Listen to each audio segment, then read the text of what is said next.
Hi everyone, সবাই কেমন আছো? আজকে আমি একটা ব্লগ ভিডিও তোমাদের সামনে নিয়ে এলাম, তো দেখতে থাকো তোমরা। আজকে সারাদিন আমি কি করি। তো প্রথমে আমি বিছনাটা ঝেড়ে নিলাম। আমার বিছনাটা সুন্দর করে সকালে উঠে না ঝাড়লে ভালোই লাগে না।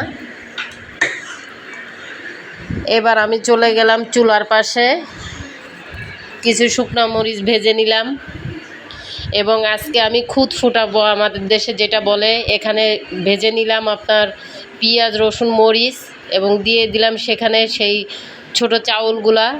এবার দিয়ে দিলাম হলুদ, লবণ এবং তেজপাতা দিয়ে খুব সুন্দর করে নাড়াচাড়া করলাম।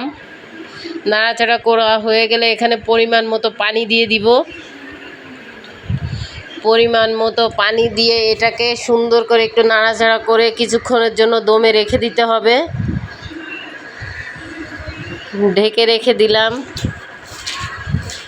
তো দেখি কি অবস্থা আমার খুদ ফোটানোটা।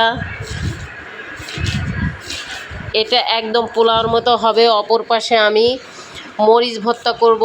মরিচ ভর্তা করার জন্য এখানে নিয়েছি শুকনা মরিচ, রসুন এবং পেঁয়াজ।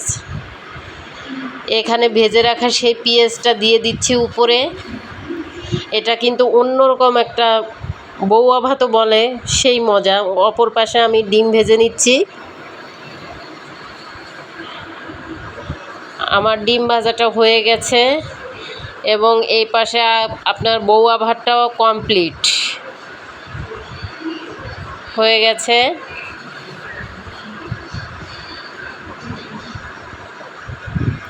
তো এই যে আমার সকালের নাস্তা রেডি। এখন সকালের নাস্তাটা খেয়ে নিব, সেটা আর আপনাদেরকে দেখালাম না। দুই প্রকার ভর্তা করেছিলাম। দুপুরে রান্না করার জন্য এখানে নিয়েছি ছোট মাছ এবং সব কিছু কাটাকুটা করে নিয়েছি। এখানে ভেন্ডি ছিল, ডাউল এবং মরিচ, পেঁয়াজ, রসুন, পেঁপে এবং বাটা মাছ। এখন আমি ভেন্ডিগুলোকে ভাজি করে নিব।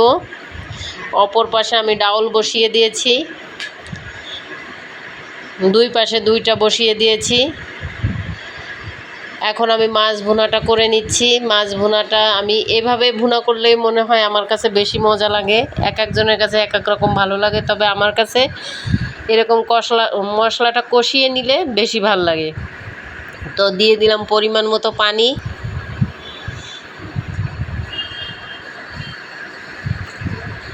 অপর পাশে আমি কিছু পাট শাক এনেছি।